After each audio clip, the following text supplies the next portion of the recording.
La création monétaire issue de l'acquisition de créances par les banques.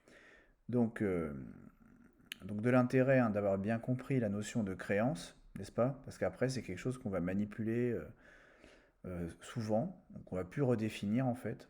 Voilà, essayez de bien vous mettre au clair avec cette notion de créance, c'est l'idée que quelqu'un vous doit de l'argent et que on connaît les modalités, comment dire, de la dette que cette personne a envers vous, combien ça représente, voilà. Vous comprenez bien ça, la créance. Alors les banques, c'est-à-dire les banques commerciales ou les banques de second rang. Donc ça, c'est bon. Je pense que vous découvrez pas le cours non plus, mais voilà. Dans la suite du cours, je vais essayer le plus souvent possible de dire banque commerciale. Quand on parle de banque au sens courant, voilà, c'est les établissements bancaires qu'on voit à chaque coin de rue, mais en économie monétaire, on parlera de banque commerciale ou de banque de second rang, parce que on oppose ces banques-là à une banque qui est au-dessus d'elles qui s'appelle la Banque centrale. Alors j'aurai l'occasion d'en parler plus tard, mais voilà, soyez pas perturbés, hein. Quand je dis banque commerciale ou banque de second rang, c'est les banques que vous connaissez déjà. Voilà, et c'est pour préparer le terrain pour quand après on parlera des banques centrales. Les banques de second rang ou commerciales ont le pouvoir de créer de la monnaie. Alors attention, quand je dis créer de la monnaie, on parle de monnaie scripturale. D'accord? Ce pouvoir de créer de la monnaie scripturale, ça veut dire que la banque, elle va écrire euh, de l'argent, faire apparaître de l'argent sur des lignes de compte. En aucun cas, les banques ne sont capables de créer de la monnaie fiduciaire, comme les billets, ou de la monnaie divisionnaire, comme ça qu'on l'appelle, hein, comme les pièces de monnaie. Donc les banques commerciales, elles ne peuvent pas faire ça. Les billets et les pièces sont incapables, elles ne sont pas habilitées du tout à fabriquer ce type de monnaie. Il y a uniquement la Banque centrale qui a l'autorisation de créer ce type de monnaie-là. Alors on dit d'ailleurs de la Banque centrale que c'est la banque des banques, pour essayer de vous représenter un peu les choses. C'est un peu la chef des banques commerciales. Bien que la banque centrale, évidemment, il n'y a pas il y a pas des relations comme dans une entreprise, c'est pas leur directeur exactement, mais voilà, il y a une relation d'autorité quand même qui fait que les banques commerciales ne peuvent pas faire exactement ce qu'elles veulent. On verra ça plus tard.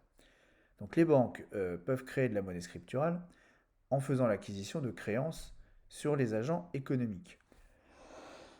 Alors, ça veut dire que la banque, les banques commerciales vont créer de la monnaie scripturale lorsqu'elles vont acquérir des créances sur les agents économiques.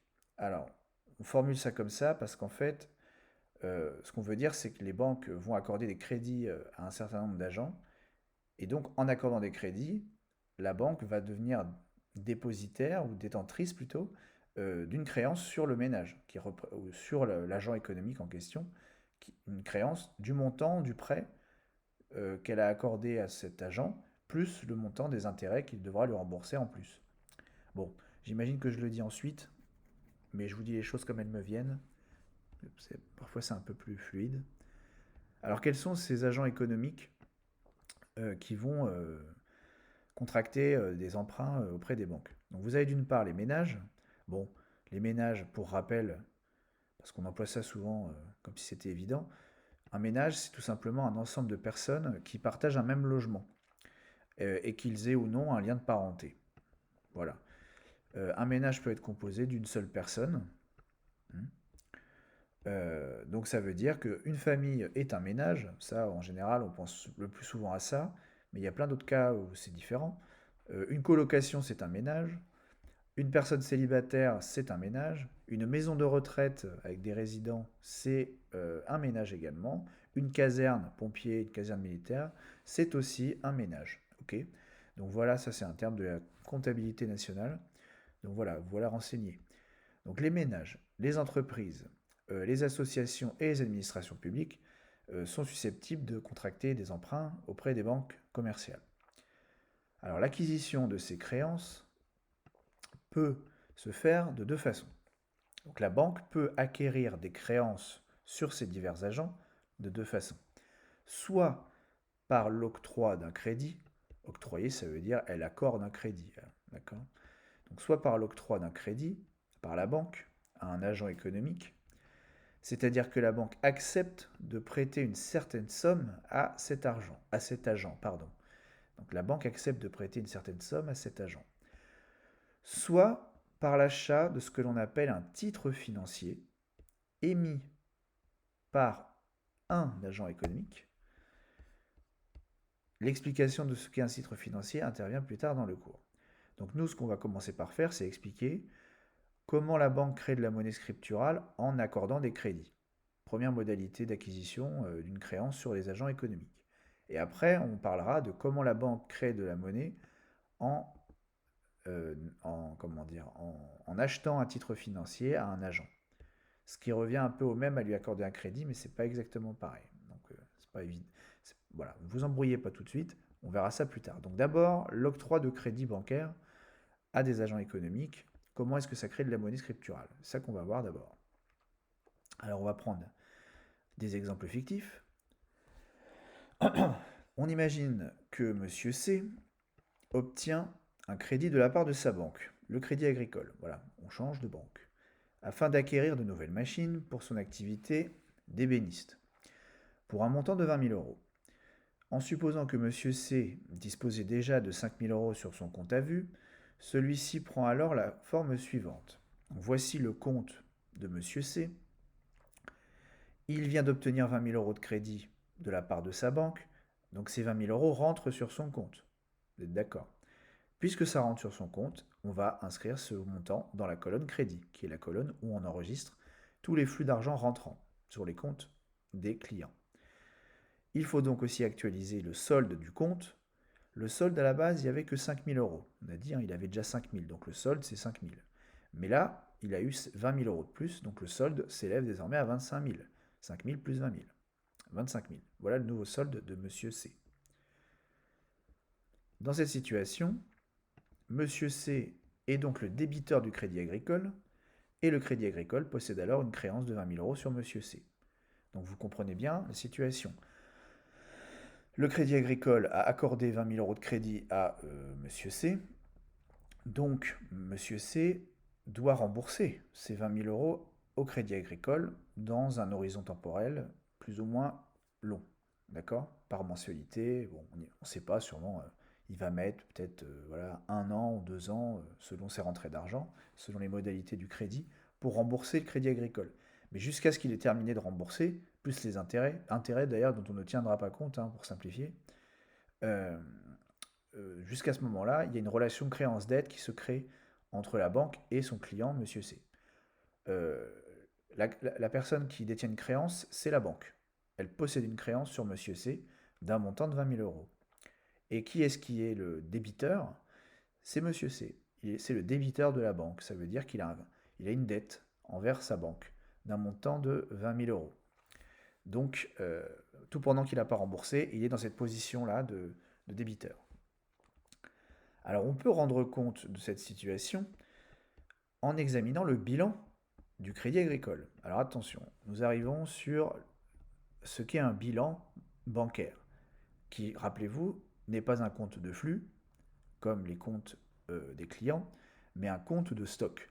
On va faire qu'enregistrer, qu'on va actualiser pour que quand on regarde ce qu'il y a sur le bilan, on n'est que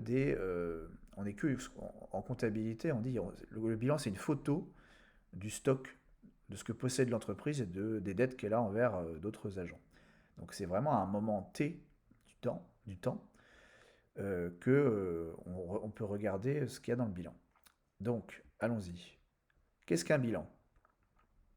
Alors, c'est pas bien compliqué en fait un bilan, hein. C'est un document comptable composé de 2 colonnes qui permet de répondre à 2 questions importantes.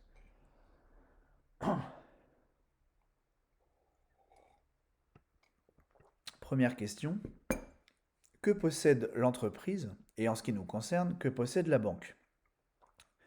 La réponse à cette question figure dans la colonne de gauche que l'on appelle la colonne actif. D'accord? Dans les comptes de flux qu'on a vu plus tôt, compte bancaire, c'était débit, crédit. Quand c'est un bilan, les colonnes changent de nom, c'est la colonne actif ou, on va voir tout à l'heure, passif. Donc la colonne actif et donne la liste de tout ce que possède le Crédit Agricole. La deuxième question à laquelle répond un bilan, c'est que doit l'entreprise et à qui? Quels sont ses créanciers? D'accord? Euh, la réponse à cette question figure dans la colonne de droite, passif, et donne l'origine de tous les financements qui ont permis d'acquérir ce qui se trouve dans la colonne actif. Alors attention, ça, il faut être très attentif. À la colonne passif, on va donc enregistrer tout l'argent ou tous les trucs qu'on doit à quelqu'un.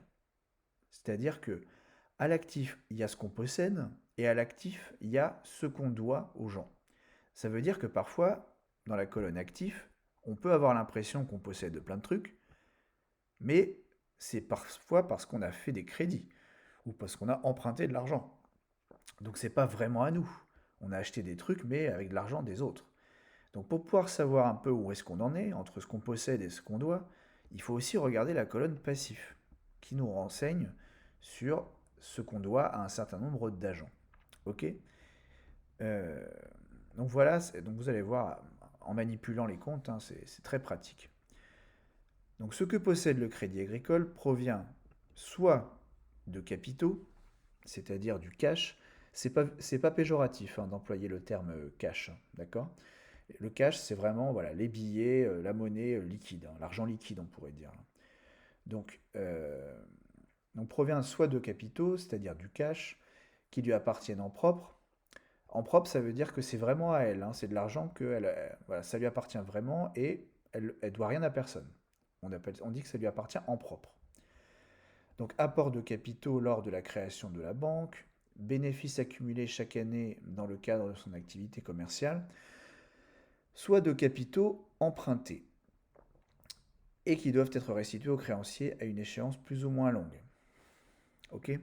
Donc, donc ça, c'est les diverses origines possibles de tout ce que on va voir dans la colonne actif.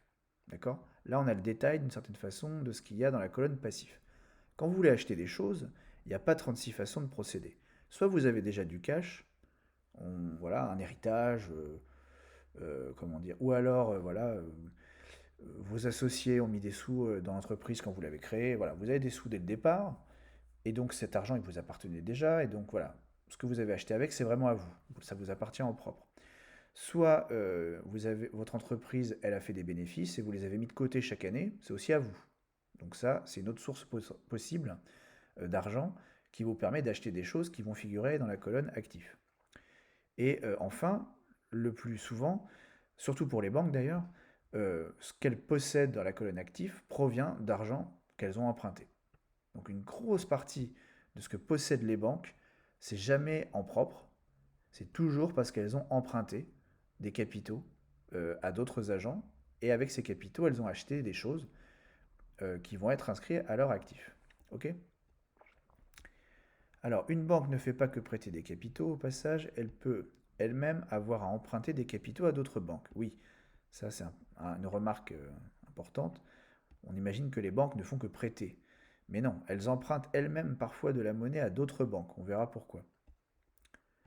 Donc, un bilan comptable a pour caractéristique d'être toujours équilibré. Alors ça, c'est très important. Contrairement aux comptes de flux comme les comptes bancaires, les comptes en T qu'on a vu plus haut, dont le solde, voilà, il peut évoluer. Euh, un bilan comptable, les deux colonnes sont forcément égales. La somme de tout ce qui est inscrit à l'actif est forcément identique à l'euro près à ce qui est inscrit dans le total de la colonne passif. Ok. Et on dit à ce moment-là que le bilan est équilibré. Euh, donc ça c'est nécessairement égal. Hein, ça, si c'est pas égal, là le comptable s'arrache les cheveux, il refait ses calculs. C'est obligé que ce soit égal. Donc je reprends ici. Ce que possède la banque ou une entreprise en général a nécessairement été financé d'une manière ou d'une autre. L'argent dépensé ne sort pas de nulle part. Voilà, ça c'est pourquoi est-ce que les deux colonnes sont identiques. C'est parce que si vous avez acheté des trucs qui ont une certaine valeur, il a bien fallu à un moment ou à un autre que vous dépensiez de l'argent. Et cet argent, bah, soit vous l'aviez déjà, soit vous l'avez emprunté. Donc le financement, il vient de quelque part. Et tous les origines de financement, c'est inscrit au passif. Donc c'est forcément égal. C'est les deux mêmes faces, c'est les deux faces d'une même pièce. Ok. En simplifiant temporairement les choses, On va simplifier un peu au début et après on complexifiera. Voilà à quoi ressemble le bilan du Crédit Agricole après avoir accordé un crédit à Monsieur C. Alors attention, au passif, on a le compte à vue de Monsieur C et on voit le solde de son compte. La banque, alors je vais me répéter, mais je préfère le dire pendant que ça me vient. Les 25 000 euros qui sont là, ils sont inscrits au passif du bilan du Crédit Agricole parce que les 25 000 euros qui sont là appartiennent à Monsieur C. La banque garde cet argent sur un compte, sur un compte dans la banque, mais à tout moment, Monsieur C, s'il a envie de retirer 5 000 euros en liquide ou faire un virement, la banque doit obligatoirement débloquer la somme qu'il désire. Donc ces 25 000 euros, la banque, elle les lui doit en permanence. D'accord? S'il ne les réclame pas, c'est-à-dire s'il ne veut pas faire de transaction avec cet argent, s'il veut pas retirer d'argent au distributeur ou faire de virement, bon, il n'y a pas de problème. Mais si jamais il en a besoin et qu'il veut dépenser de l'argent, la banque doit lui donner tout de suite. Elle ne peut pas lui dire d'attendre, ça doit être automatique. Donc c'est pour ça qu'on inscrit le solde du compte de Monsieur C au passif du bilan de la banque Crédit Agricole. À l'actif de la banque, on va trouver comment se répartissent ces 25 000 euros de ce côté-là. La banque, elle va avoir 5 000 euros de réserve de billets. Ça veut dire que voilà, Monsieur C, il a 25 000 euros, mais on imagine peut-être qu'à la base, il avait laissé 5 000 euros de billets, voilà, il avait déposé 5 000 euros en billets. La banque, elle est très contente, elle se retrouve avec 5 000 euros de billets. Bon, ça lui est utile, comme ça, si d'autres gens plus tard veulent retirer du liquide au distributeur, elle a déjà les billets. Donc elle pourra s'en servir. Et en même temps, comme elle a accordé un crédit à Monsieur C, elle a une créance. Là, j'ai écrit crédit accordé, mais j'aurais pu écrire créance, hein. Créance sur Monsieur C. Mais je voulais que vous compreniez bien que le lien, c'est parce qu'elle a accordé un crédit. Mais j'aurais aussi pu écrire créance. Donc crédit accordé à Monsieur C pour 20 000 euros. Et vous constatez que la somme des deux colonnes est identique. 20 000 euros de crédit accordé, 5 000 euros de réserve, 25 000. Et là aussi, 25 000. Alors là, je crois que c'est le moment où je me répète un peu. Donc je vais lire assez brièvement, mais voilà. Donc les 5 000 euros donc déjà présents sur le compte de Monsieur C sont inscrits dans la colonne passif, car la banque doit cette somme à son client. Bon, c'est ce que je dis tout à l'heure. À tout moment, si celui-ci souhaite déposer, bon c'est exactement ce que j'ai dit, bon, je le redis, disposer de son argent, retirer du cash, réaliser une transaction par carte bancaire ou chèque, faire un virement à quelqu'un, bon, la banque doit le lui fournir immédiatement, soit en monnaie fiduciaire, c'est-à-dire s'il retire des billets, il faut qu'il ait le droit d'en obtenir, soit en monnaie scripturale, c'est-à-dire qu'elle va juste faire un virement vers une autre banque. Mais tant que Monsieur C n'utilise pas son argent, le Crédit Agricole peut s'en servir comme il veut. Ah, ça je ne l'ai pas précisé. Mais effectivement, hein, ça c'est là que c'est un petit peu... On peut trouver ça un peu bizarre. C'est que les 25 000 euros, bien qu'ils appartiennent à Monsieur C, tant qu'il ne les réclame pas, bah, la banque elle fait ce qu'elle veut avec. Voilà, elle en fait ce qu'elle veut. Euh, donc elle peut s'en servir par exemple pour alimenter son stock de billets, par exemple. Hein. Euh, Ces réserves de billets pourront alors servir à satisfaire la demande de liquidité des autres clients de la banque quand ces derniers vont retirer des billets au distributeur automatique. Ou bien être prêtés à d'autres banques concurrentes contre le versement d'intérêts, voire suite du chapitre. Donc ça, c'est vraiment, comment dire, intéressant. Hein. C'est-à-dire les 25 000 euros, la banque en fait ce qu'elle veut. Tant qu'il ne les réclame pas, c'est parfait. La banque peut éventuellement prêter l'argent de Monsieur C à d'autres banques et faire un bénéfice dessus.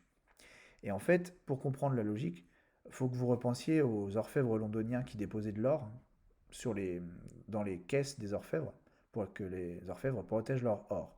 Et ces orfèvres, ils prêtaient l'or de leurs clients à d'autres gens et se faisaient des bénéfices dessus. Bah là, c'est exactement le même mécanisme. C'est-à-dire que là, on dépose même plus un objet physique, on dépose des chiffres comme ça, numériques, et on peut reprêter des chiffres numériquement à d'autres clients et faire un bénéfice dessus. Donc la banque fait un peu ce qu'elle veut une fois qu'elle a récupéré les sous, du moment qu'elle donne l'argent à son client quand il le réclame. Donc ces 5 000 euros sont à la fois une ressource dont la banque peut disposer ensuite à sa guise, actif, et en même temps une dette envers son client, puisque celui-ci peut réclamer son argent, hein, tout ou partie de son argent, à tout moment. Hop. Alors, je vais faire une pause et je reprends pour lire après les remarques.